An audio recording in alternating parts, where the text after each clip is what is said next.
I've got some people coming over for dinner tonight, and I've got all of their images of fitness and exercise routines and good health and good diet, coming at me from all directions across social media, friends talking about getting fit and all the rest of it. And so I'm thinking, dinner, I want to cook something healthy and, good for our bodies. I am a real lover of recipe books. So we have got everything you can think of that encourages a healthy diet and a healthy lifestyle. I guess the new year brings that kind of renewed opportunity to start again. I think the real problem with New Year resolutions or New Year commitments is that they can just be unsustainable. And then what actually happens to us, or what happens to me, or has done for, over time, start to feel like I've let myself down by March because I'm slipping into old habits. Or I start off really, really well and really rigidly, but actually it pitters out. I've learned over the last few years that is unsustainable, and it just affects my mind and then will have an impact on the rest of my choices. And so what I choose to do now is just realise that these choices here, these ideas, these are to give me a base foundation. They're to inspire me. They're not to hold me captive. They're not, this is how your lifestyle must be. It is obviously so much better to regularly exercise, to have a low sugar diet, to have, a real check on how much caffeine you're taking in, to eat sensibly, good portion size, all the rest of it. We know the details of what we need to do. We know the facts and figures of how it works out. But what happens in us is that a new book comes out, or a new exercise routine, or a new bit of equipment that will get that fat off those hips. And everyone seems to go crazy for it. There's a huge, huge market for this stuff just coming off the shelves. But I don't see the same amount of transformation in us.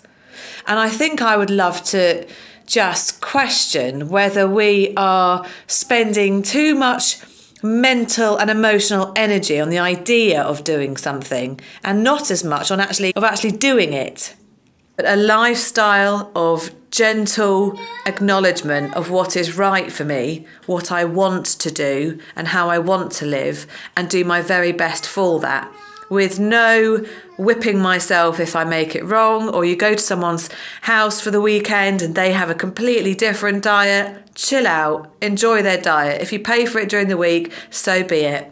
And that's not easy. Other people's reactions to your choices are not easy. I've chosen sometimes to be very rigid about it. No, this is how I do life.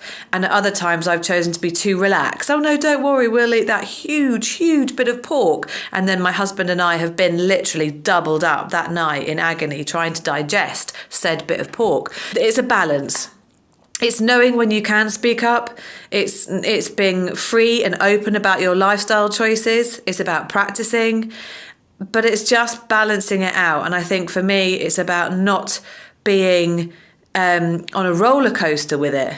It's about balancing that. So these principles that actually go alongside most of these books and most of the things I'm reading now afresh in New Year, it's the same principles. And I know those principles. So I will not be buying any more recipe books. I have enough inspiration, consistent, calm, and realistic. I think my way of starting was to just start with one meal a week where I really practiced it. And then I increased to every breakfast. And then I increased it to what I chose to take for lunch.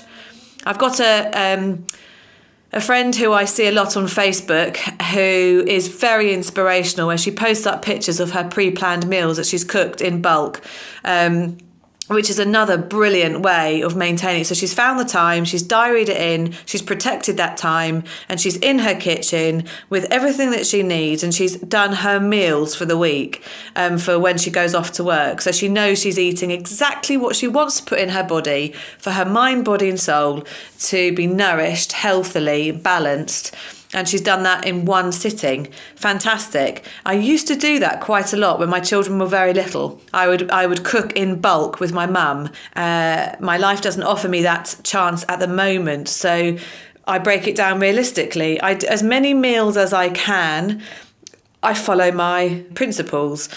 And where I can't, it's just life. And that's just the way it goes. Relax.